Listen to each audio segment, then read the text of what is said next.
स्तुति चिंतामणि अष्टाविंश बोली मु पाठ करुची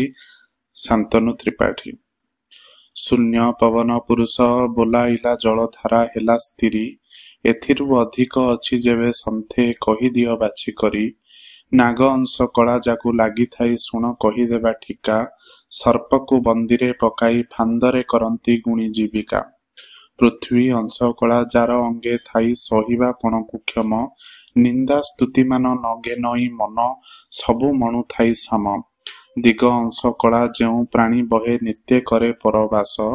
चक्र पवन पराए करे मन भ्रमु थाई दिश दिश धर्म अंश कला जहा अंगे थाई सभा मध्ये बलवंत अन्याय को फिंगी न्याय कथा स्थापी सबु कहु थाई सत्य पाप अंश कला जेउ प्राणी बहे कही नुहे कर्म मान अज्ञान आचारे अनीति विचारे मूर्ख पणे निये दिन काल जम अंश कला जे बहंती बहुत राग कुपित भारत भूमि की आग भर होई क्षत्रि पणे सामरथ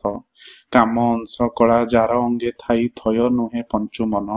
25 प्रकृति करे नाना मूर्ति मत प्रेमे छन्न छन्न रंभा मेनका अंश कला जा अंगे जाने छवि नटकुट भंगिमा चातुरी बेनी नेत्र ठारी करे नवरंगे नाट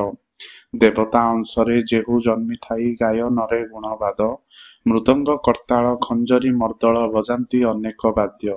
राज अंश कला जागु लागि थाई बहुत लोकता संग नकरई मान्य उच्च पदे मन लोडु थाई बड़ ढंग विष्णु अंश कला जार अंगे जान शोकामे निष्कामे दूजा मौने कपट बेश धरी थांती करंती प्रतिमा पूजा ब्रह्म अंश कला जहा अंगे थाई करु थाई कर्म मान बोलाई आचरी होई ब्रह्मचारी करे संध्या तर्पण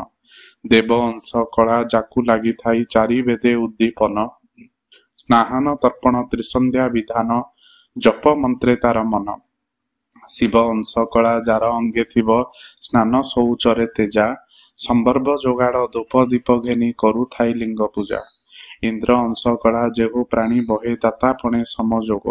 समानरे देखी चिठी पत्र लेखी पालु थाई आत्मा जीव कुबेर अंशरे जेहु जन्म थाई बहु धन अधिकार एठाकु सेठाकु करु थाई धन खटी वाणिज्य व्यापार चंद्र अंश कला जे जन बहंती धीरपणे समशील वचन भासिले अमृत समान अग्र चंदनु शीतल सूर्य अंश कला जेउ प्राणी बहे शपथ द्वीपको दृष्टि घेनी कर्म जोग करे साधु संग सकल स्थान रे गोष्ठी नाम अंश कला जागु लागि थाए पादे खटंती समस्त कहे भीम बोही नाम ब्रह्म पदे गुरु पणे सामरथ।